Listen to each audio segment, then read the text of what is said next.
Hi everyone, and welcome to our first official catacomb. Last week, it was just parang kamustahan ulit and welcoming everyone. So, for this run, I think parang it's helpful for us to talk about the norms and like the general principles of Nineveh. Parang, ba't nga ba hindi tayo masyado magsa-social media? Ba't nga ba kailangan mag-fasting? Ba't nga ba kailangan mental prayer, these are things we know, pero we will revisit them and parang refresh to ourselves the reasons why these are age-old practices from like the desert fathers to the abbots, the monks, diba? And tayo ngayon, we're trying to do it in our modern circumstances. And we pray for the grace na these norms, especially for those na repeat Ninevites, no? Parang meron siyang tendency na parang, alam ko na to. Okay, I'll just go through the motions, ganun. We want to, from the start, no, the first Nineveh was like 2020 and 2025 na tayo. So, parang literally half a decade, guys, if you think about it, na that's a long time. Okay, so, ano na ba, how have we been parang responding to God's graces to us? Okay, so tonight, we will talk about this precious thing na maybe we take for granted often. And we'll see how we can actually parang use it better, no? Use our time better. And if you think about it, parang no one who really parang had a little time left. Siguro some of the saints, actually maraming saints, they were able to predict their deaths eh. Pero for most of us, I don't think we will really know. Parang surprise na lang like, I don't know, Barbie Sue or like, you guys know Father Feloni? Grabe, I was so shocked na. Well, I know he was sick, no? Pero parang nung nakita ko, I'm like, ala, grabe. I had the chance to have lunch with him once. So, parang nakaka-starstruck kasi, di ba, he's like this celebrity priest as he died. Tapos si Barbie Sue yun is like, she's like so young. Well, technically not really. She just looks young. Pero she's older than all of us, I think. Pero parang shocking pa rin. And that makes it even more real for us na death is just really there. Um, may nakakatawa kasi kaming na napapakinggan. Si mama kasi is really like this, prophecies, ganyan, ganyan. Parang she's very into, kailan na ba yung 3 days of darkness? Ganun siya. Like, let's buy all the beeswax candles. What are we gonna do? Are we gonna stock up on honey? Kasi honey doesn't really spoil. Yung mga ganon. So, hindi pa naman kami nag-hoard. Pero, parang may mga ganon kaming discussions every now and then. So, there's this Spanish geologist who, because he's a scientist, he is very boldly making predictions. Siyempre parang disclaimer lang to ah. I'm not saying this is it. Pero, he's drawing from scripture, from astronomy, and from the prophecies na the Third World War can possibly happen this year.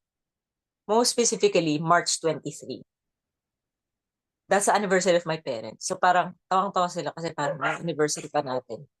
They chose it that day to get married in their pagan days because it was the summer equinox. O, diba? Parang, I don't know, it's like druids, like Stonehenge kind of vibe. Pero, yeah. That's very close. That's like next month. It's parang nakaka-shock. Kasi he's a this Spanish geologist is saying that it will be China and Russia. And it will start with the um, nuclear attack. So, ibig sabihin, talagang devastating. So many millions will die. And it's like Third World War talaga. So, Yeah, exactly. Sabi nga nila, they are friends. Pero sabi nila that's how it's gonna be. China will attack Russia. Anyway, we don't know. I'm not saying it's true, pero yung effect sa akin nun is like, it was so, I rejected the idea so much. Kasi parang, ano ba next month na yun eh? Tapos tayo, we are like so close to China na parang we could get involved very, very quickly. And I'm like, I don't wanna die yet. Parang hindi pa nga ako, teka, ang dami ko pang gustong gawin in my life. And pero reflecting, kasi I was also thinking about the talk. Nauna ko yata mapiling talk before that, hearing that, ano eh, that guesting of that Spanish geologist. Pero I'm like, Lord, ano bang message mo sa akin? Parang talagang our Lord was telling me, bakit ready ka na ba kung next month na? Parang, like, I know the answer should be yes, pero parang, hindi pa talaga. Like, oh my gosh, I'm so panicky right now. Um, kung di man nuclear, attack, you know, we don't know. Pero, syempre, we're not naman supposed to panic and like worry. Pero, parang, it's still wise, as Saint Paul exhorts us, no, in Galatians 6. While we have time, let us work good towards all men. Kumbaga, we do good, we do good things, we try to be our best self, no? We try to follow God's will. We don't waste the graces given to us. Kumbaga parang, ito na, parang very serious about our goal in life, which is essentially to go to heaven. So, we have so little time. No? We really have so little time. In Mexico, meron silang tradition na it's called the Viejo. Parang they make effigies, parang representing the old man. They do this at the start of the year. So parang New Year. Tapos, ang dami lang sa street. Tapos they're gonna burn those effigies. Supposed to symbolize na parang they're putting to death their old selves. Na in the new year, they want to have new habits, be better, kumbaga start anew, di ba? Clean slate, ganun. And actually, that's exactly what we are being called to do every time we have Nineveh. Kumbaga parang we are reminded na time flies, no? Tempus fugit. I really like that phrase. Tempus fugit. Mga mabilis lang talaga ang panahon. Now, I'm reading this book na, grabe, I'm so affected. Ano ba yan? I'm reading this book about John Paul the First. Okay, so I don't know, he's the Pope who preceded, John Paul II, the smiling Pope. He reigned for 33 days. So shock, so shocking and so parang it just blows your mind na, pero grabe kasi yung research yung author eh. It's so detailed and the Vatican has never really spoken about it to refute or to deny any of the claims. Pero talagang parang lumalabas, he was really murdered. So no autopsy was taken of the Pope. So it's a lie na bawal i-autopsy ang Pope. That's not really anywhere in the church laws. Pero what I want to share is, he reigned for 33 days. Pero siguro alam din niya instinctively na hindi siya tatagal. Pero he was so healthy. He had no health problems. He even had siguro ang issue lang niya low blood pressure. So meron siyang konting medication for that. Pero talagang hindi. It's nearly impossible. The doctors interviewed in the book said na it's nearly Gusto mo impossible na ganyan? he died from heart attack. Kasi yun yung sinasabi na he died from heart attack. So, Malalaman kung kasya yun. Check ko yung size mo. Check ko yung size dito. Hindi naman ako mag-ano abutan. Walang yun na yung ayan. What was I saying? So, in the 33 days na he reigned, ang dami niyang nagawa. You know what he did pala? He was able to find out or he was able to identify sino yung mga Masons in the Vatican hierarchy, in the Curia, and gumagawa siya ng steps so that these powerful and well-placed Masons, who are cardinals, bishops, priests, na matanggal sila sa very influential posts nila. Kumbaga, yung iba, papapunta niya sa probinsya, sa Italy, or whatever. Kumbaga, major revamp. And that's actually what one of the motives na sinasabi ng book, na baka he was killed by the Masons. Anyway, we don't know. But it's very possible eh. Nagawa niya yun. He was investigating the parang anomalies in the Vatican Bank.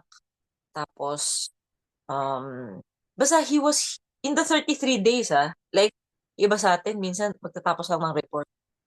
Hindi pa natin matapos. Pero siya, nagawa niya na yung lahat. Parang, wow.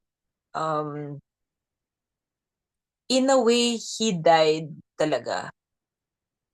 Wise din si Lord na kinuha niya yung that book.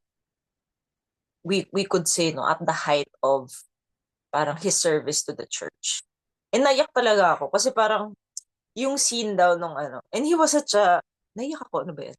He was such a well-beloved pope na, kasi sobra siyang iba kay Paul the Sixth eh. Parang, nung kay Paul the Sixth daw, parang halos walang reaction yung mga tao. Also because people hated him because of humanity. Pero that's another story. So talagang when they were filing, looking at the body, talagang yung iba sumisigaw daw, who did this to you? Who murdered you? Ganon. It's so far away from us. Kasi, ang tagal na nun wala, I mean, were we even born then? Pero, ganun pala yung uproar. And there was such, how did he die? Read the book, and we don't know. They're saying heart attack. Pero, people who have low blood pressure, they don't really get heart attack. So parang hindi nagla-line up yung official Vatican pronouncement sa yung circumstances ng Pope. Anyway. So, grabe. Parang, oh my gosh. Parang, death, no? It really comes like a thief in the night. So tayo, no? If Pope John Paul the First died that way, yun na yung parang the peak of his glory, na he wanted to do so much good for the church. Paano tayo, no? So, let's meditate on how we use our time. Kunwari, when they file past our body, kunwari may weight, ano yung sasabihin ng mga tao? Or, not naman na we want to think about what people will say, pero, you know, is it obvious from our life na we are living the life na God wants us to live? Okay? Time passes and it never returns. Yun talaga yun. Time passes and it never returns. We can always make resolutions on I'll be better. Pero, kumbaga, yung na-waste mo na time, wala na yun. As in, it's like, yikes, parang pera na tinapon mo. Diba? Pwedeng you can earn more money, pero the money that you throw away, wala na. Diba? So, we're given a set time, kumbaga, to the minute, to the second, when we were born. Our Lord already knew how much time He would give us, so that we could work out our salvation in fear and trembling. Actually, that's the only thing naman talaga we're supposed to do, di ba? And it's so tempting to be distracted by, shucks, mapapagawa ko ng bahay, I'm gonna buy a car, I'm gonna do this and that, I'm gonna eat this, I'm gonna travel here. Not to say na these are bad, no? We all need recreation. Pero, when we listen to the world, it's so easy to be distracted by those things. No? Sabi nga ng isang mystical, spiritual writer, it's like trying to build a house na tutulugan mo lang ng isang gabi. Kasi mamamatay ka na pala. Diba? Ganun yung comparison. Compared to eternity. Some people will really fall into the trap na nandun sila sa material stuff, not knowing na, shucks, my time is up. Diba? And I wasted so much time worrying about things na they may be important, pero they're of secondary importance. Okay. Once we die, there will be no more time. Okay. And we know, no, that when we die, the degree of love that we have for our Lord is forever fixed. Parang mafe-freeze tayo dun. Kaya nga, ito yung na-learn ko na siguro helpful din for those of us who will assist at the deaths of people that we love. Minsan nakikita natin sa mga Filipino movies or any movie, parang yung naghihingalo yung tao. Tapos parang yung mga loved ones, our inclination is, okay lang, kunwari, magpahinga ka na, there's gonna be no more pain, mga ganon-ganon. Dapat pala we should be exhorting them to parang um to make they call this to make aspirations of love. Parang we should encourage them to focus on Jesus. Kasi yung iba parang magpahinga ka na. Yung parang sure ka naman mapapahinga. Alam mo ba kung saan pupunta yun, di ba? Parang dapat pala we should be encouraging them to fix their eyes on Jesus. Um really think about, their love for our Lord and Our Lady. Dapat pala ganun. Kasi kung dun sila makuha, frozen na yung soul nila in that state. No? So that's the best thing we can do for our loved ones. No? And parang, it's surreal to think about it. Pero, ganun talaga. No? So if we have just a small love for God, kasi we don't expect to suddenly become pious and like this person who's like, well, burning with the love of God on our deathbed. Paano if you're in such great pain and it's like parang natetempt ka na magalit kay Lord kasi bakit ganito?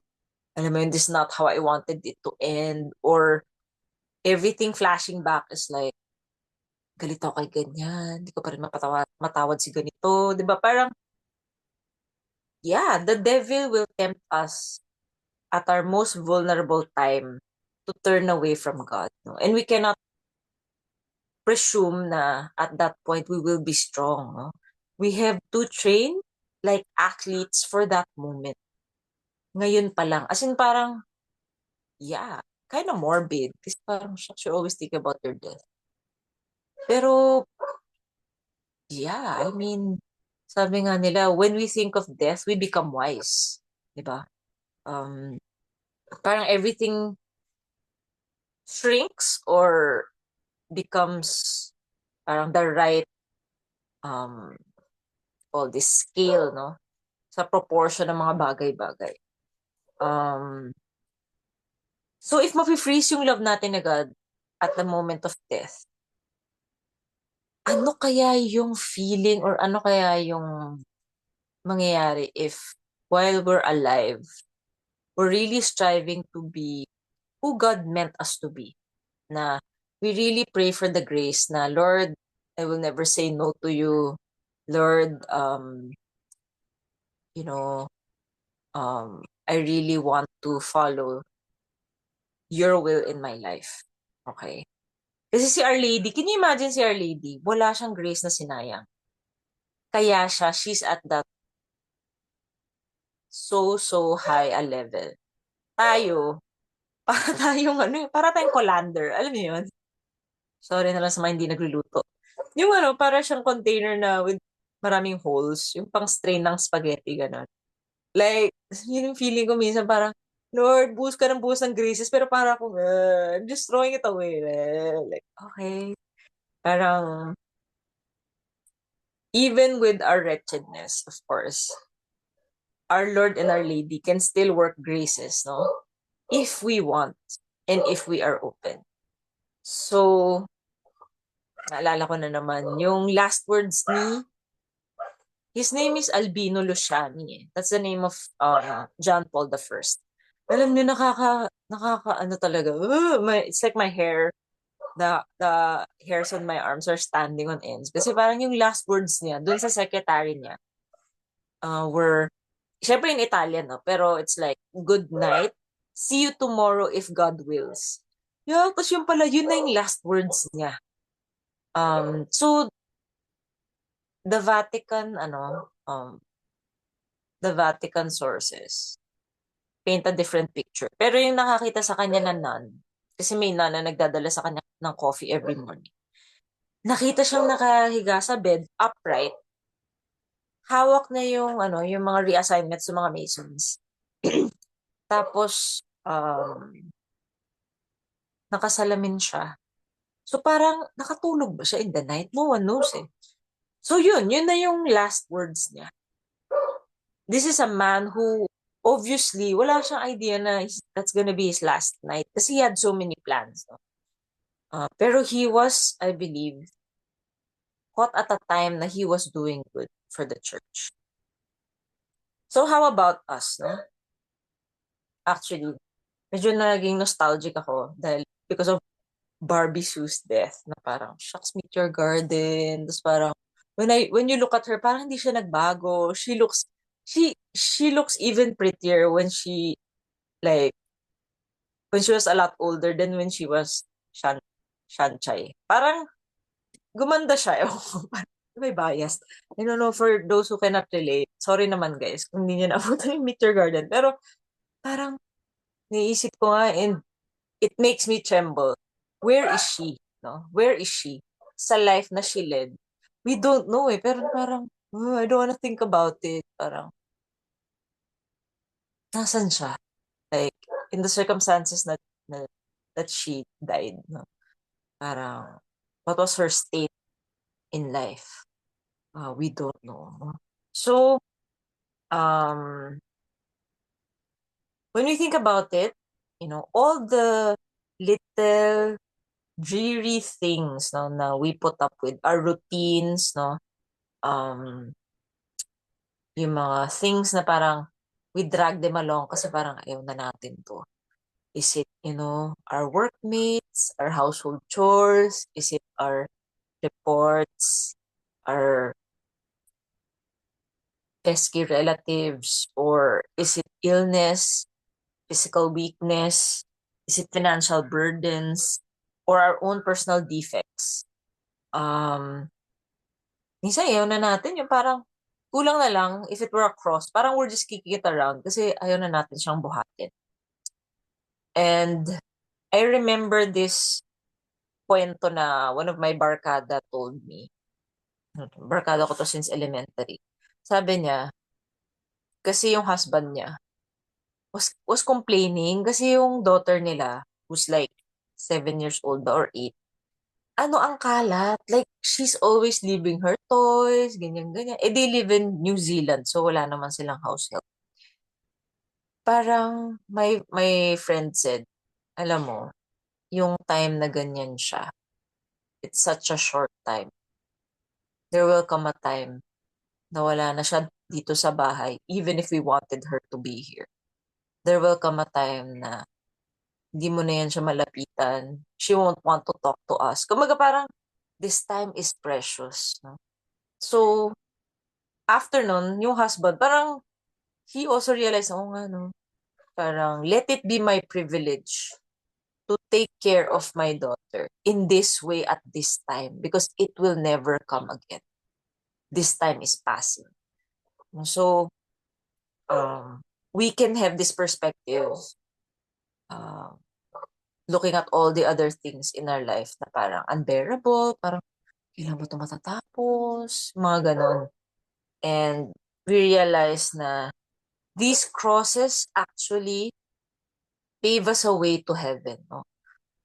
Ang hirap talaga actually kasi parang we want to complain, we want to like just get up and leave. No? Pero that's exactly how our Lord wants us to invest our time. No? Making sure na walang sasayang. Okay. So, there's this interesting thing na I realized about the human eye. Okay, pero I'm so wasted na hindi ata accurate yung pagkakadescribe ko ngayon. Pero there's this part of the eye pala na it's slowly hardening with age. Okay, that's very vague, no? Pero practically, all our body parts daw can be completely replaced. Like, meron ako nakitang chart niyan eh. Like, kunwari yung complete bones mo, ilang years siya fully nare-replace. Pancreas, liver. So technically daw, who you are now is not who you were 10 years ago. Kasi completely napalitan na lahat na ng organs mo, di ba? And that is not true though for the eye. Kasi the eye daw, it's the only part of the body that cannot be regenerated. Okay, I don't know if all of it, pero parang basta majority of it, wala. It's the same. Like even the size daw, yung size ng mata mo ng baby ka, it's the same size when you're older. So fascinating. So, kaya din siya symbol for the soul, yung eyes natin. And parang na-realize ko, parang ganun din tayo ng tao, yung tao, no? Parang when we are young, we're so teachable, we're so humble. Kumbaga parang, pwede pa tayo i-mold ni God. Pero the sad truth is, and it only takes like rigorous eye exercises daw to keep the eyes flexible. Kaya nga daw, at a certain age, magsasalamin ka talaga, no? Unless parang sobrang, basta ang dami lang dinescribe na eye exercises, ma-expose ka sa sunlight, you're always looking at a distance. Basta parang ang dami-dami mong gagawin para hindi ka magsalamin. Parang gano'n. And I realized that's also the spiritual life. Yung parang the older we get, the more set we will become in our ways. As in, si Father Ripperger, he has a talk na parang may mga range siya na more or less, in a way, as you get older, pag meron ka mga habits na hindi mo talaga linet go, in a way, sinesemento mo yung sarili mo in those habits. And it will get, kumbaga parang roots na, alam mo yung pag matanda na yung tree, ang hirap na ma-uproot yan. It's practically like, if you uproot it, it's like you're gonna kill the tree. So, parang, that's why the Jesuits say, give me a child for 7 years of his life, and we will have him for life. Kasi parang 7 years from yung childhood ng bata until 7 years. Kumbaga, parang if you can form virtue in that child will be virtuous all his life practically. No, so not to say na it's impossible for older people. Pero kumbaga, ano pa siya like teachable pa siya. Um, kumbaga, you can still train the child to love God talaga. The older that we get, parang pahirap na ng pahirap. Parang we are fighting against our own human nature.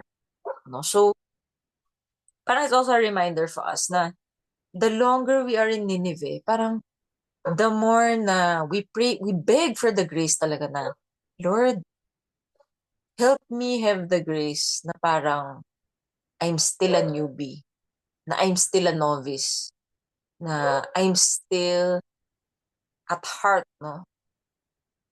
A child, no? Hindi ako yung, someone na hindi na maturuan. Alam mo yun, yung parang someone na mahirap kausapin. Alam mo yun, yung parang, 'di ba? May mga stereotypes niyan eh. And parang na ano talaga ako doon sa mga ganong stereotype. Shucks, yung mga nasimbahan na masusungit na matatandang babae. I'm like, oh my gosh, it's not be like that.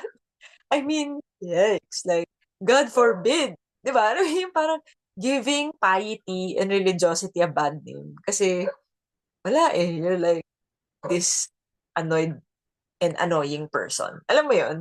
So, we we pray for that, no, na we will really kumbaga maximize our investment of time. Um, and all of us, I think all of us can do better. Maybe some are doing better than others, pero kumbaga tayo, we know in a way na how we use our time is a good barometer or a good measure of our spiritual growth.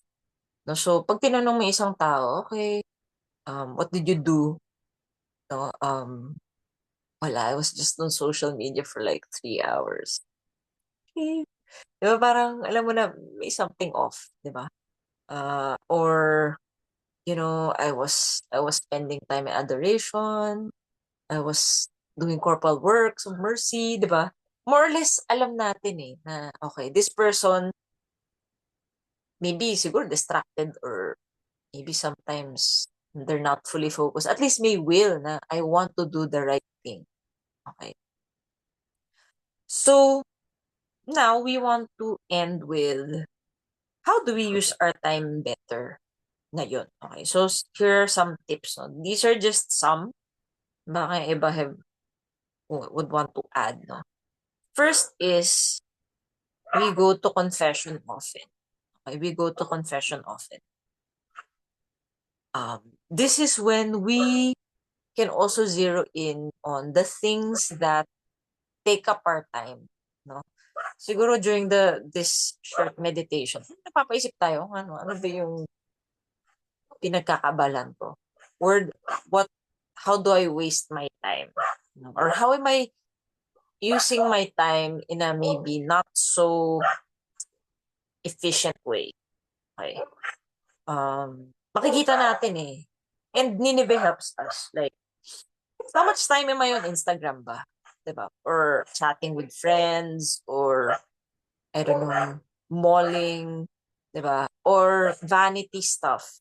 Do I waste so much time like fiddling with, I don't know, my hair? Mga, alam mo yun, parang alam mo naman eh.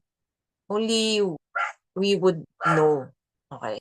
And confession helps us really be upfront about it. And we can talk about it with the priest. Okay, who can give us advice. So second is, okay, kasama dun yung having a good guide for an examination of conscience. Kasi it's true, not all examines are equal. Meron talagang mga examines na parang, examine ba yun? It's like so vague and sweeping. Parang, huh? Parang wala naman akong kasalanan. Parang when you look at it, it's like, I'm fine, by the way. Lol, di ba? So, if you want a very, very good examination of conscience guide, let me know. Kasi, meron akong ginagamit na ang galing. Very thorough. Second is, so first is to go to confession.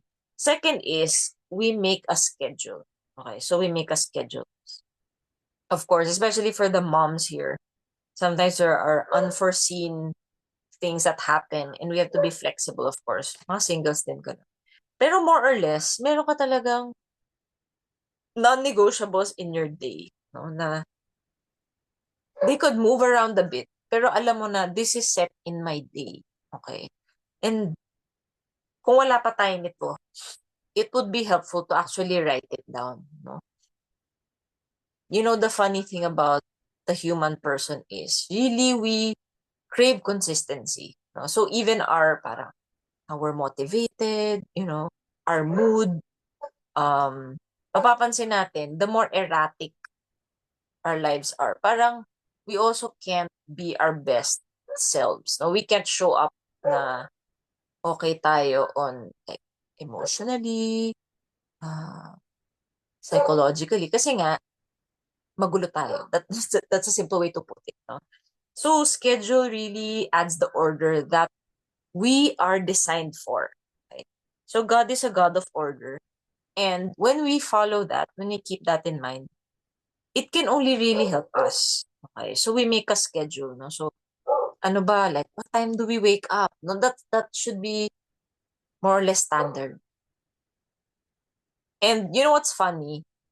Parang yung mga people who study, I don't know, like human biologists and like doctors, they're now really confirming na mas healthy talaga sa tao na you get up at a fixed time every day, no? Kahit weekends, no? Siguro kung mag-oversleep ka, siguro 1 hour lang. Pero hindi yung tipong pag weekday, gigising ka ng 5, pag weekend, 10 or 9. Parang lalo daw tayo nahihirapan sa ganun. Okay. Na parang you're just making things hard for yourself. Parang ganun. Not to say naman na we can't relax, no? Pero more or less, we really have discipline. And it will make things easier for us, no? Just to put this simply. Kumbaga, it's easier to wake up. It's easier to feel na, okay, I'm in the groove. I can do it. Hindi yung parang a zombie na, oh my gosh. It's like, you're physically walking around, pero yung mind mo, yeah, you're not there. You're still sleeping. Parang ganun. So that's the second, make a schedule. No, write it down. Mas okay kung nakikita mo siya. No, mag-color code ka, make it colorful, if that's your thing, no? Put the norms there and then, work around those. Uh, you will see how it will work wonders. Number 3 is let us be more, what do you call this? Let us be aware of the plenary indulgences that we can actually avail of. So this is a good way now we can really see the value of our time and make use of our time well. Alam niyo ba guys na when we pray the rosary, we're actually eligible for a plenary indulgence. Also when we read the scriptures for 30 minutes. Okay. Confession din. Okay. So, practically sa Nineveh norms natin, marami tayong plenary indulgences. So, when we pray in the morning, we make an offering na we're telling our Lord, Lord, I want to avail of all the plenary indulgences that I will be able to gain today. No, so, rosary, magko-confession ka that day, Stations of the Cross. Okay. So, I found out pala, Stations of the Cross, if you feel like it's too long, or like, nobody wants this, I only want to do this once a year during Holy Week. Okay. Pwede pa lang mag-meditate ka lang on your own from station to station. You don't really need to do what they call this, yung nakasulat talaga tapos you're reading everything. If you find that too long, like you're pressed for time, you can just move from station to station and meditate, literally. So, wow, ngayon ko lang nalaman yun. Parang there's a talk I listened to na ganun pala yun. No? It's very powerful and so many graces are attached to it. So, tas yun nga, may plenary indulgence. So, you can pray, you can gain that plenary indulgence for yourself or for your loved one who is in purgatory. Can you imagine, di ba? A plenary indulgence for that soul. You could practically release a soul from purgatory. And wow, that's such a great way to make use of your time. Okay, so number 4 is we, kasama na to sa previous one, pero we pray for the souls in purgatory. Okay. And we meditate on their state. Okay. So, there was this saint, si Saint Stanislaw ba? Shucks. There's so many Saint Stanislaus, pero nakalimutan ko na which one he is. Pero may nagpakita sa kanya na soul from purgatory and parang he was moved to parang help that soul from purgatory. So sabi niya, can I help you somehow? Help you and share in your sufferings. No? Parang so that I can intercede for you, ganyan, ganyan. Parang, grabe. Hindi niya alam kung ano yung hinihingi niya. Kasi, when we think of purgatory, parang dati feeling ko, parang it's like this hazy place and they're just like disembodied spirits just floating around na parang, okay, we're in the waiting area. Pero the levels of purgatory, it's really like, okay, merong pataas ng pataas when they get more purified, no? Pero yung pinaka-low part, it's like hell. It's no different from hell. It's just that the pain will end. Okay, the suffering will end. So yung soul down na yun, inallow niya na pumatak yung isang drop of sweat niya dun sa hand ni Saint Stanislaw. And Saint Stanislaw was in such great agony and pain na hinimatay siya sa sakit. And he got sick. Parang hindi na kinaya ng body niya yung pain na yun na he only lived one more year because during that time, he suffered the way until he died just from that one drop of sweat. And I'm like, oh, when I heard that, I'm like, oh, what? I can't think about it. Like, nobody wants to no one wants to go to purgatory. Like, can we not go there? That soul from purgatory obviously didn't make use of his time well. So parang, kaya nga siya nandun di ba? So parang ako talaga, Lord, I don't know. It's so impossible right now. Pero I don't wanna go there, no? So when we meditate on purgatory, it really helps us see things in perspective, no? So meditate on the souls of them. Okay. And then lastly, we rejoice, no? Always. Let us pray to have a disposition of gratitude in everything. Let us never catch ourselves complaining, ang hirap nito. My gosh. Not even to yourself. Okay? Not even in your mind na, sige, I'll just shut up. Pero in my mind, I'm like angry, I'm resentful, no? Always and always, let us give thanks to God in every. Kung may good things, praise God. Kung may bad things, wow, thank you, Lord. Binabawasan ko yung purgatory ko. Or, wow, thank you, Lord. I have something to offer up to you. Okay. So, those are the 5 things how to invest our time well. First, to go to confession. Second, to make a schedule. Third is to avail of plenary indulgences. 4 is to meditate and pray for the souls in purgatory. And then 5th is to rejoice always. Okay, so I will close with this verse din, no? From, I think it's also from St. Paul. Let us walk circumspectly, not as the unwise, but as wise, redeeming the time. Let us walk circumspectly, not as the unwise, but as wise, redeeming the time. Okay, so yun, St. Paul says na, let's not be like foolish people, no? Who don't know what they're doing. So let us redeem our time. No? If we have wasted time, we make use of it well. And if we're making use of it well now, no, we pray that we will never fall back into our old habits. So that's it. Thank you, guys. Yeah, I'll just type the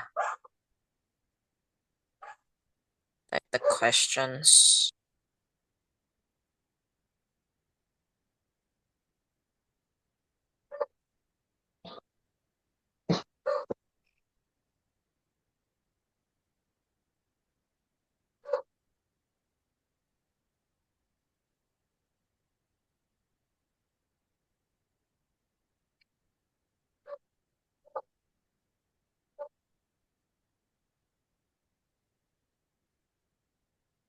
Okay, so questions are, how have I been using my time lately? And second, what could be my resolution after this catacomb? Okay. So, basahin muna natin yung comments ni Anne. Okay, so birthday ni Sorry. So, ito na ba? No, March 23, happy birthday. Oo, occult daw yung tatay ni Martin Luther. Talaga may komentaryo yan. Kaya Diba? naging ganun yung anak niya. Figuera kay she if he does it. We don't know eh. I don't know. Hindi ko naman nasabi I believe in the geologist. Pero, kung hindi man, it's still helpful for us to think about, Hindi, oh nga, Jesus is really wala. coming. Diba? Because I dreamt of Ay, him. shucks, guys. Alam nyo ba? Ito talaga yung talagang, what the? So, di ba we keep on talking about the Antichrist and how he's Sino nga coming? ang Antichrist? Sino ba? Bro, sorry, di pala. I should Sino? call you that.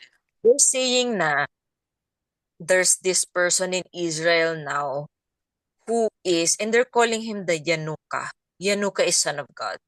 So, he is a rabbi and they're looking to him as the Messiah. And he's Yanuka. working miracles. What on earth? Tapos alam mo, pinakita yung photo niya. Ang pogi, ang bait ng itsura. Oh! Parang, pwede nga Pogi daw to be talaga yung devil. Nerva. pwede nga ng charismatic figure. Like, I would believe him. Like, look at that face. Like, as in, Kaya dun what tayo sa the? pangit joke. So, yun nga, parang, what? It's aligning. Like, oh nga naman, it's, nobody knew it would be, who knows, maybe it is this guy. Diba? Kasi, nagkakagulo yung mga Israelites. Why Like, Israel? hindi, yun talaga yung prophecies. The, Sabi the, talaga, the the Antichrist will Messiah. come from Israel. Yeah, yeah. he will Ah. be hailed nga as the Messiah and he will deceive even the elect. Yes, So yeah, anyway, tama. yun yung other Yan reason why ka. nung sinasabi na nga na the Third World War will happen and the Antichrist is here. It's because of this figure now in So Israel. Jesus is here. Naman. Pero kumaga parang, it's very possible. Anyway, so ayan. Ano ba yun? Kaya in-advisean sila na ipakonfess ang sins and nawala ang harassments ng devil. Hindi daw good ang die in your sleep. Yeah. No. Kasi nga So, hindi ka in grace, 'di ba? So well, if you were in a state of grace, okay lang. Pero, syempre, mas okay na meron kang viaticum, you receive the yes, sacraments, yun you nga. have the loved ones praying the rosary around you or something, makapag, huling habilin ka or something sa Mm. mga um friends Yung mo. friend ko, grabe yung lola niya kasi very religious, nabigay nila ng brown scapular before dying. Lahat, nabigay Diba? nila. Tapos sa Yeah, yeah. pinikinipan niya, happy lola niya in heaven. That's Swerte. all. Mm-mm. Yeah. Sometimes the grace comes, no, at the last moment. We don't know the anxiety of the dying. Even my religious spiritual father was so scared while he was dying. I have a video of him a few minutes afterwards before dying. Shucks, nakakatakot. Pinapanood ko yung Mm. video niya. Naghahabilin siya sa mga Salesian priest. Tapos sabi niya, I am a priest, o Salesian, ganyan sabi niya. Tapos sabi niya, parang, sorry Lord for all my sins. Yun yung mga Oh dying my words niya eh. gosh. Oh my gosh, Tapos sabi niya, nakakatakot. God bless all catechists. Kasi he Oh my really loves God. catechism kasi kaya nga siya Word in Life publication eh. Tapos sabi niya, Lord, I love you all, parang gano'n. Tapos yun, tapos sabi niya, dude, wag mo muna pamigay itong video na to pag namatay na lang daw siya. Mm-mm. Mm. Yeah, yun. Sobra. Yeah. Parang may anxiety talaga ang dying. Kahit sabihin natin na yung sila Saint Therese, di ba, parang peaceful sila namatay. May anxiety yun. Kasi hindi mo alam yung unknown eh. Yeah, exactly. So, we don't know what it's like. But Pero sabi nila, those who are not scared at death are the ones na wala silang regret when they were alive. Kasi na talagang buhos lang sila. They were na just love. thank God. Kasi when you're dying, parang everything parang it will become clear to you na ito yung ginawa mo. Parang bigla kang magpapanik ngayon na, shucks, hindi ko nga to nagawa. And that's what actually makes you that's what's actually your judgment eh. Na parang, alam mo naman na you don't really deserve to go to heaven. Parang yun yung mangyayari. Si Saint And, Therese, nung nabasa ko to sa Fulfillment of All Desire, nung namamatay na siya, sabi niya, keep all my clippings kasi I might be a saint. Mga pinagalitan siya. Ano ka ba? Parang gano'n. Tapos sabi niya parang, give me a kiss. Humingi siya ng kiss sa mga sister niya. Tapos humingi siya ng eclair. Parang gano'n. Tapos humingi siya ng, basta yun yung mga pinagawa niya nung namamatay na siya. Tapos si Saint John of the Cross, nung namamatay na siya, sabi niya sa mga religious brothers niya, read to me the Song of Songs while dying. oo, So yeah. sweet! While dying, Song of Songs. Oh my gosh. Si Saint Francis of Assisi naman, In yung St. Clair's Canticle, Arms. hindi. Uy, grabe. Ano yan? Ano yan? Myth yan. Kasi Romeo and Juliet, diba? hindi sila pwede lumabas. Ano ba yun? Hindi niya nga yata nakita kasi hindi naman sila pwede lumabas eh. Anyway, pero he asked to be buried na in his birthday suit. This the eccentric Saint So, ibig Francis. sabihin nakahubad siya? Yeah. Walang habit? So, Bakit walang saka habit? straight into the ground. I don't know how true. Pero I read the biography, ganun nga daw Pero talaga. di ba may Pero, belief na kung anong suot mo nung namatay ka yung suot mo sa heaven? I don't know. Hindi Hindi, naman. hindi. I don't think it's true. Mm. Okay, so si Marilyn Monroe daw nasa purgatory, sabi nga nila. Si May Martin mga Luther, nakakita daw. Oo. so yun, he became bad in X. That's very sad. Yes, yung friend ko na total body overnight kasi never if I didn't recognize his eyes. There's something about the eyes talaga eh. Kahit hindi mo nakita yung, hindi ko nga, parang hindi ko siya makikilala kung hindi ko tinitigan mata niya. Kasi siguro mga more than 200, basta 150 pounds na lose niya. Parang, Oo nga, the eyes, no? Or the nagulat Alexo. nga siya, nakilala ko siya eh. Oo. Yeah, so, yeah, confession, 2 times a week. I don't know though, isn't that too often? I get a plenary indulgence. Yeah, kaya nga good to die out of sickness and cancer. Depends.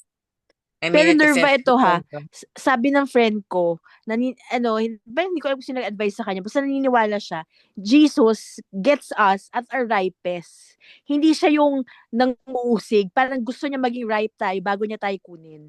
So, nung namatay daw yung dad niya, napansin niya, parang palaging nagdadasal, yung parang nakita niya na ripe na nung kinuha yung dad niya. So we have consolation in that, na ripe na nangunguha si Jesus as much as possible. Kung hindi pa ripe, binibigyan niya ng sakit. So, 'di ba? Hindi naman siga talagang nanguusig na hala kunin na kita. Parang binibigyan niya tayo ng chances. Mm. Pero it's also the other way, no? If we were, sabi naman niya, for the wicked, he also works in a similar way. Pero tinitingnan daw niya na, wala na to. Talagang he will only May get worse ganun? and worse. May Oo, ganun? kunin niya na para he will Hindi na not lumala. sin more and hindi niya dadagdagan yung punishments niya in hell. So, kumbaga parang, in a way, he May also ganun, gets Nerva, the wicked. seryoso? Oo. He also gets the wicked at their ripest. Oh Yung my part na, gosh. oo Kaya naman, pala yung kasi mga mass innocent eh. murderers, yung mga ganun. Oo. Parang, Mm, kinukuha na rin, that's also mercy, no? Kasi parang, alam na ni Lord na hindi na talaga grabe. tayo magbabago. I Kasi cannot. si I cannot imagine. kuha niya na rin yung tao kasi he knows na this person will only get worse. Eh, naalala ko yung kwento. But parang talk show natin na tayo lang Talk show nag-uusap. natin. Sorry, Um, ladies. so, yung isa kong barkada, guys, mag-isip na kayo na mag-share, ah. We will end at like after 15 minutes, hopefully. So, ito na lang last kwento ko. So yung isa ko namang barkada, kasi meron kaming barkada na who was having marital problems. Eh. So, nag-uusap-usap kami. Nag-share yung isa kong friend na meron siyang friends na yung lalaki was so unfaithful and parang the wife was just really praying and interceding for him. So, bumalik yung guy, tapos they had counseling, tapos parang nag-undergo din siya ng conversion experience. That was like Mm. October last year. Alam mo, December, he died. As in, after years Oh, na they were, see? Right. alam mo, yun yung sabi ko, that's really it. Parang, alam na ni Lord na itong taong to, he might have a relapse. Or, siguro, Mm, parang interesting. our Lord was just waiting for him to amend his ways. Tapos kinuha na siya. Grabe yung iyak ng wife. Kasi nga, syempre parang ang tagal niyang hinintay. She prayed for his conversion na resume marital life. Pero, yun na yun eh. Kumbaga, her role was just really to intercede for her That's husband. usually the role of spouses. Wow. Yeah, exactly. So, that is further proof na hindi siya yung romantic, yung iniisip ng mga tao na, you're gonna live happy ever It's really helping after. each other get to heaven. Just literally, some people will just be really praying and interceding for their wayward spouse and just get them to heaven and that's it. Tapos, mamamatay na. Kasi, Ganun lang. kasi Grabe. yung friend ko, kinausap niya yung spiritual director niya, sabi niya, I don't have a child yet with my husband. Sabi ng priest, but that's not just the fruit of marriage. The fruit of marriage is also sanctity. See, so it's also a fruit of marriage. And yun nga, yung friend ko nga, di ba, na into occult na, nung kinasal siya sa simbahan, I think, nawala yung demon niya. Kasi may Saint Benedict medal from Rome yung asawa niya. Nagpakita sa asawa niya, tapos hindi na siya ginulo. So, our spouses talaga are really, because of the union, and it's a sacrament, it really leads us to heaven. Just like all the other vocations naman. Mm-mm. Yeah. Amen. Amen. So with that, who wants to share? Hi na Yoms! Thanks for... Ay, shucks guys, hindi tayo nag-picture. Ano ba to? Picture muna tayo. Meanwhile. Yeah! Umalis na tuloy si Mrs. Chua. Oo nga eh, sorry. Dado Ay. na.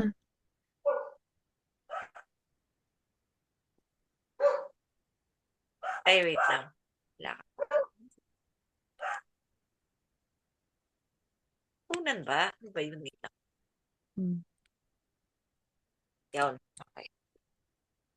Okay. Thanks again for joining. Love. Thank you, Nerva, for ang ganda ng ng topic. Thank you din. By God's grace. Who wants to share? I don't know, maybe 2 people na Yoms or Ina, go Ina. Go for it. Excuse me po. Hello po. So, um, number one, how have I been using my time lately? Actually, marami sa oras ko ngayon na ini-spend ko sleeping talaga. Sobrang pagod ko physically. Hindi na ako maka-exercise. Yung regular and yung term natin doon, yung challenging na exercise, di ko siya nagagawa. Kasi ang ginagawa ko, nagwo-walk ako pag umaga, tapos nag-rosary ako habang naglalakad or nakikinig ng mga sa halo, ganun. So, grabe. So, yun yung, basta halos lagi ako natutulog. Tapos, lagi ako, oh, sweetheart. Oh my gosh, I'm so sweet. Thank you po. Ay, joke lang. Hindi, thank you, Lord. Ay, tapos lately, meron akong parang nakaka-chat na guy. Tapos, dahil sa kanya, I lost sleep. Parang, Ninive na yun. Tapos, wala na akong, nabawasan ako ng tulog. Sabi ko, hindi na ako umabot ng 7 hours na tulog kasi 11 o'clock na ako nakatulog. Ang gising ko kinabukasan 4:00 kasi ang layo ng bahay ko. So, sabi ko, tapos parang I talk to, syempre pag kinausap ko yung mga kaibigan ko babae, parang sinasabi nila na kilig, ganyan, kilig sila. Pero nung nakausap ko yung isang kaibigan ko lalaki, sabi sa akin na hindi ko daw deserve nung gano'n. So, parang bigla akong nagising, sabi ko, oo nga, parang mali 'to, parang I don't have to lose my sleep for this guy. So, lang hindi naman sigurado, parang ewan ko, pero pinagpe-pray ko pa rin kasi kaso nung pinag-pray ko, hmm, parang medyo malabo. Pero anyway po, ayoko na po siyang ka-chat kasi nakakaantok. Hindi, actually, pagpe-pray ko po tapos titignan ko if after Ninive, gano'n pa rin, baka puwede na po akong magpuyat kahit umabot na lang ng 6 hours yung tulog ko. Kasi parang ano po siya, basta ano po, parang parehas po kami ng ganito rin po siya, parang tayo rin po nagho-host siya ng mga ganitong event, gano'n. So, ayun po. Anyway, what could be my resolution after this? Sige po, sasabihin ko po may curfew ako sa chat. Dapat hanggang 9 lang. Kasi 9 tulog na dapat ako. What could be my resolution after this catacomb? Ayun po, yung schedule. Kasi ang hirap pong gumawa ng schedule para sa akin. Sobrang hirap. So, dahil sobrang spontaneous ko pong tao. So, ang hirap pong gumawa ng schedule. Tapos, share ko lang po yung kanina, 'di ba, parang sinabi, meron pong apat na parang pwedeng gawin po sa time, go to confession often, make a schedule, be aware of plenary indulgence, pray for the souls in purgatory, tsaka rejoice always. Ate Nirva, meron akong binili na na libro, hindi ko pa siya tapos. Teka lang. Pero maiksi lang siya, yung reflection sa mga souls in purgatory. Hindi ko makita kung saan ko ba ito nilagay. Hindi ko pa siya natatapos eh. Pero ano siya, yung mga interview ni Maria Shima, ito, binili ko siya sa Saint Paul. Ayan. Kasi po sa totoo lang, Ate Nirva, na dahil sa mga sinesend mo sa akin, nakaka-addict yung mga video. Hindi po, iba po 'to. Ito yung kay hindi, yung Let Us Out of Here, yun po yung kay Maria Sima. Ito po parang interview 'to with Maria Sima. Kahawig po 'to nung isa niyo pong sinend na video last time. So, ayun. Nandito rin siya. Tapos lagi po ako dumadaan sa San Miguel. Kasi sa San Miguel, marami pong dun, marami pong patay dun. May sementeryo kasi sa tabi nun. Sige ate, papahiramin kita. Tapos may sementeryo sa tabi nun. Tapos lagi ako parang pinagpe-pray ko yung mga souls dun. Parang, tapos kahit pag pumupunta ako dun sa sementeryo ng tatay ko, pinagpe-pray ko rin yung mga souls dun. Ayun. Opo, sige po, papairamin ko po kayo. Tapos meron po akong sinusulat na libro. Originally, sinulat ko siya na medyo, pagpipray ko rin po kayo. Apo, yung tungkol po siya about rejoicing always din. Kaya lang kasi, unang beses na pinost ko yun sa Facebook, yung mga sinulat ko na yun, pero wala yung parang spiritual background do'n. So, niko-contextualize ko siya. Nahihirapan ako kasi parang hindi ko siya ma-all out sa Facebook dati kasi parang I'm afraid na people will not read my work if it's too religious. Parang meron akong gano'ng feeling. So, ayun po, isa po yun sa mga gagawin ko rin na isusuloy ko po isulat yung libro ko na yun na about rejoicing always and being grateful.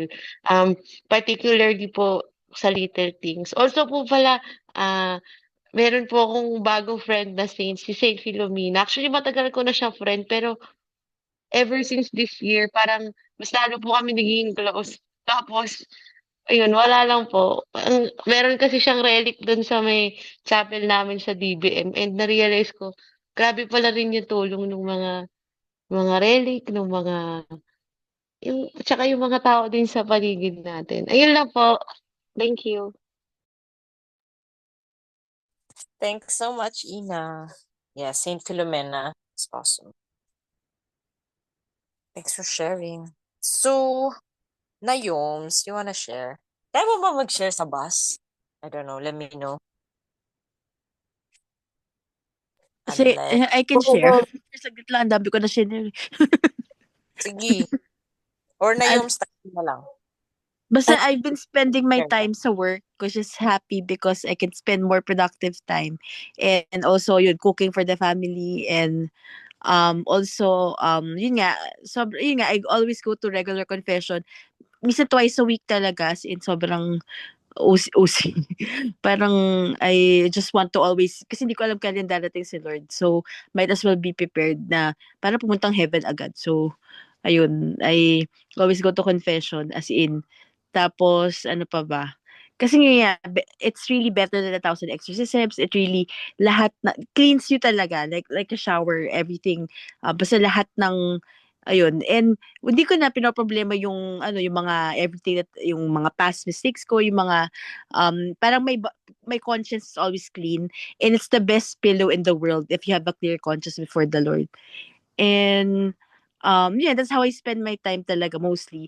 And, yun, minsan social media and also, and pero parang I just let the Lord lead me where He wants me to lead Him. To lead myself and also to, yun, adoration din ako kasi I love praise adoration kasi hindi lang ako nakakapag-regular adoration pero kanina nag-adoration ako. And yun, it was so happy, joyful kasi yun nga, heaven on earth talaga yung adoration eh. So I can really cry, I can really tell Jesus everything. And yung prayer ko kasi talaga is I really want Him to use me to really like anything. As in, ang prayer ko all the time when I pray is, Lord, what do you want me to do for you? Hindi na ako humihingi sa kanya ng kahit ano. Parang nagtatanong, what do you want me to do? Parang it's always asking Him what He wants of me. And I think that's, yun yung prayer ko talaga. To really listen to the Lord of what He wants me to do, how I can serve Him, how can we evangelize more people, parang yun yung I'm trying to listen to. And yun, parang hindi ko pa rin sobrang, parang I just have to make it more concrete yung how I can ways to serve Him. But I'm happy I'm part of the Marian Army na. And yun nga, pas nagiging bold nga ako kasi nga I'm becoming a Marian Army na. So, yun nga, parang yung ano ko na nga, yung thinking ko is to die for the Lord, to live for the Lord, parang whatever He wants me to do. So yun lang, parang, ayun, parang na-realize ko, everything naman is happening for God to prepare us. And yun nangyayari sa outside world, yung World War III, ganyan. Parang hindi ako natatakot kasi when you're with Jesus, parang papoprotektahan ka naman ni Lord, eh. 'Di ba yung sa wildfires ka, 'di ba yung mga na-protect na house. Tapos parang I trust in people's goodness. I trust in na-convert naman natin si She. Parang in our prayers, as in lagi ko siya pinagdadasal. Parang si Putin lagi ko din pinagdadasal. So I know that Christ is coming, and I've dreamt of Him. As in 2 years ago, it was so concrete. He told me that He is coming. And I really felt His thirst nung pinaginipan ko siya. Sabi niya, please help me, Anne. And I felt His thirst kasi sabi niya, you've been praying for the salvation of all. And alam ko kasi na shield din yon yung prayers ko. Shield for other people. Sabi niya, please help me. So I really did everything I can to to spread to make the evangelization more viral in social media.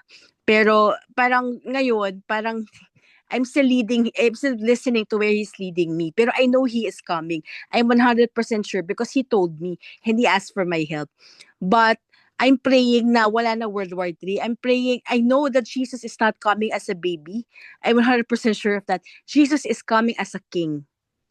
As in, di ba nga, monarchy is the best form of government. He is coming as a king.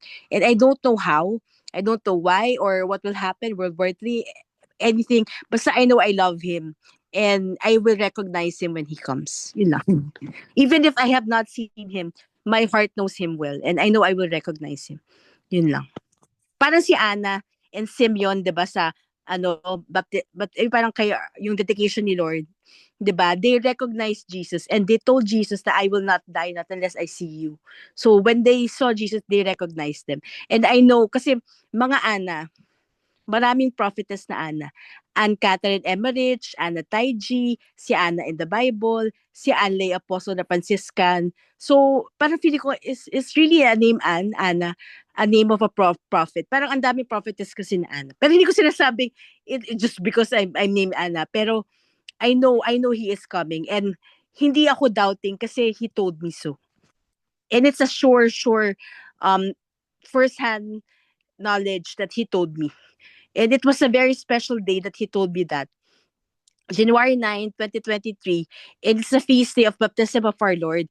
Feast day of Quiapo, and it's the birthday of Saint Jose Maria Escriba. Kaya nga, nagsabi ko, auspicious day talaga siya nung nag-report siya sa akin na darating na siya. Tapos parang, na-realize ko nga na parang sabi din sa akin ng spiritual director ko, like St. John the Baptist, diba? You could prepare the coming. Tapos sabi ko, oo nga no. Kasi si baptism of our Lord, dumating kung napanaginipan si Jesus eh. Baptism of our Lord, sino nagbaptize sa kaya? Si St. John the Baptist. So, yun, he is coming guys. Pero it's not scary because he is our king and the king naman protects his subjects. Yun lang. Salamat, Ann. Will, No need to worry about World War III. I don't think it's gonna happen. I Actually, believe naman, sabi naman nung seers ng Fatima, yung great chastisement, it can be averted if people make sacrifices and pray. Pero syempre, we do our part, di ba? So, may awa Actually, naman. yung prophecy ni Blessed Anne Marie Taiji, yung Feb 2 blessed na candles, yun do yung mag-prepare sa 3 days of darkness. Dinamihan ko yung kandila nung Feb 2. Mm-mm.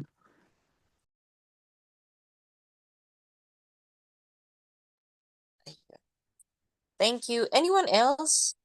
Chazi, you'll type na lang your sharing. Nayoms? Si Nayoms is on a bus going to Caloocan. Ako kasi, yung Ah, bus departure ko is 11 p.m. and we're leaving in 15 okay. minutes dito sa Gilmore na bahay ng ate ko. But anyway, hindi ako makashare masyado dun sa question because for private reasons, for privacy. I don't want to share too much what I do lately or with my time. But I can share one thing na safe for me na i-share na magandang na-realize ko sa sharing ni Nirva. I don't write my routine, my schedule. And I think I should write it down before I wrote my schedule before. But nakalimutan ko na nawala sa akin na hindi ko sinusulat. So medyo I'm unorganized or sabog yung routine ko. So I need to write it down.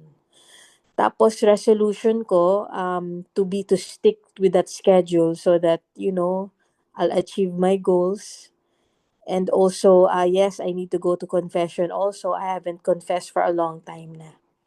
Yun, thank you so much ha. It's a very insightful talk. Thank you. Thanks, Nayoms. So happy to hear from you again. So yeah, I think that's about it. Let's share na lang in the chat and pray for the coming week. We beg for the grace to use our time well and be wise by knowing its value. So let's pray lang. Let's close this night in the name of the Father, the Son, of the Holy Spirit. Amen. Our Lady, we entrust ourselves to you. Hail Mary, full of grace, the Lord is with you. Blessed are you among women, and blessed is the fruit of your womb, Jesus. Holy Mary, Mother of God, pray for us sinners now and at the hour of our death. Amen. In the name of the Father, the Son, of the Holy Spirit. Amen. Thanks, ladies. Good night. Thank you. Thank you. Good night.